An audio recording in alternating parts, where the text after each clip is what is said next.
Hey, thank you for checking out this video. We're going to be doing a new series where we're going to be uploading 1 or 2 videos a week, just going over sections of Learn to Kaizo. Now, what I will tell you is that I'm going to be talking, I'm going to be telling you how to do bits and pieces of these, but there's still going to be a speaker box that you can jump up and hit with Mario's head in each level. That'll give you even more information.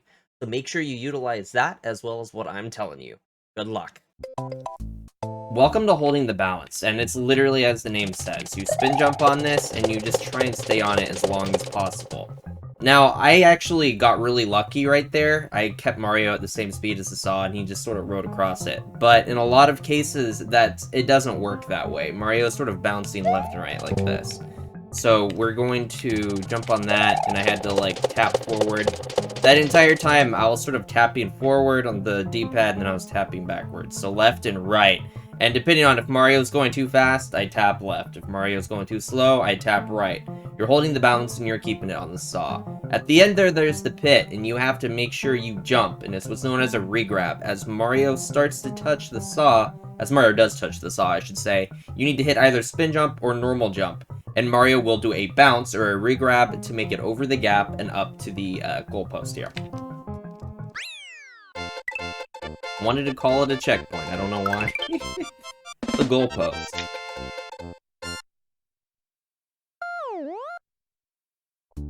Alright, welcome to everyone's favorite, the Betrayer, where we totally love Yoshi and we won't be dismounting him or anything like that into a pit. So there are 2 ways you can do this. You can just run off of it, hold jump as you're falling, and then you can dismount. Or you can legit just, like, jump into the pit and then dismount. And you'll be dismounting basically at the same time no matter what. So just go underneath it, jump, hit A for dismount, spin jump basically is dismount. Good luck, that should be an easy one.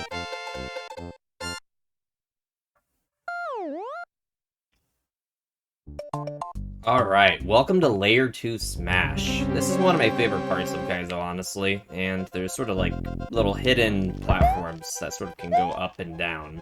And the entire point of this is to just go as fast as possible. You'll be utilizing spin jumps and normal jumps. So like there at the end, there is no need to do a really high jump, so you can just do something like a small jump, but you can do a big jump if you want. Just go as fast as possible and do the platforming that you were taught. Welcome to Baby Rhinos Are on the Loose. This one's a little bit tricky because you have to time this to make sure that Mario's always going to be landing on the baby rhinos as they're on the skull blocks here. And you can either be too fast or you can be too slow. So if you end up being too slow, you'll want to let go of jump to make sure he drops faster onto it. But you for sure want to be holding on to jump as long as possible though, because holding on to jump is what's going to keep Mario going higher. It's going to give him a little bit more time to be able to clear the munchers and everything like that. Good luck.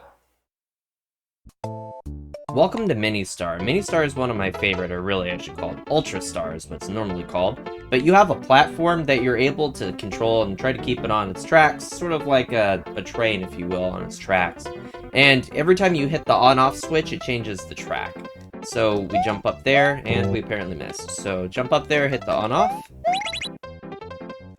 You'll want to keep the momentum, actually, that the platform's going to give you. That's one of the most important things to this, is knowing that the platform will give you momentum as long as you run along with it. If you don't do that, then you're missing out on momentum.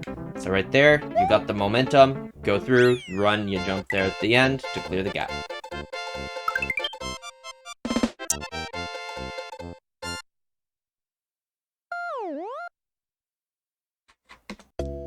Welcome to the Bowser statue. This is a funny one because the statue isn't going to start shooting out the fireball you're going to ride on until Mario's head actually touches it, so you can just do any kind of jump, make sure it touches it, and then you can just jump on this. Now, I sort of did that a little risky. I did like one bounce all the way through it, but you can also go through and you can just sort of do like 2 small bounces per, so you can do something like this. It's really just whatever feels more comfortable to you, but good luck.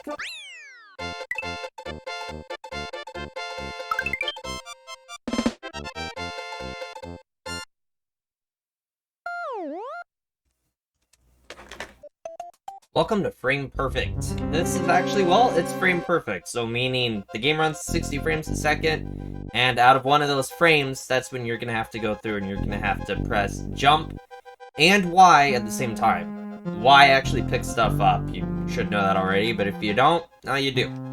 So let's jump over here. Wait a second. Now, the way that I do this, I play on Super Nintendo controller, sometimes PS5, but I have my thumb like this, and I basically, like, smash my thumb down on Y and B as fast as possible. That's how I do that. It's hard, right? It's frame perfect, but it's much more manageable than probably 95% of frame perfect tricks anyway. So good luck. Welcome to the shell jump. So for the shell jump, what you're going to want to do is go about 1.5 tiles away from this wall. You're going to jump as high as possible, and you're going to be holding jump this entire time. Let me say that. At the peak of the jump, you're going to release the shell. So you're going to let go of Y, and then you can hold Y again the moment you're about to be landing on the shell, just to give you a little bit more speed. But you do that, and you're also noticing I'm not using the D-pad at all when I'm throwing the shell. It's actually a bad habit to use the D-pad all of the time, just purely because if you're like me and you play on the Super Nintendo controller, it's easy to accidentally throw the shell upwards, and it just messes you up. So find the scenarios where you don't have to use the D-pad. In the scenarios that you do, then it actually ends up being Mario can speed up or slow down how fast that shell's actually going. But in this scenario, you don't have to worry about that. So just stand 1.5 tiles away, jump, hold jump, touch Y the moment Mario gets that bounce off of that, then make it up and over that wall.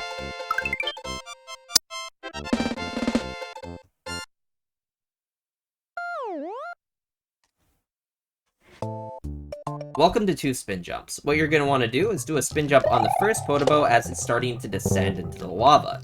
That's going to give you enough time to make it over to the next Podoboo. Now, I mean, it's difficult, so I've messed up twice already. But what you noticed was that I went over to the first Podoboo, I landed on it basically at its peak, or as it's starting to fall down, and then it gives me enough time to make it over to the second Podoboo. And sometimes you have to do a little bit of a left-right to sort of slow Mario down if you end up being too fast making it over to that second Podoboo. Sometimes you don't have to do a left-right, but just make sure the entire time you're holding Y and you're holding B, and you're timing this as well as possible, because this is all about timing, and if you don't have that timing, you're gonna have a bad time. So good luck.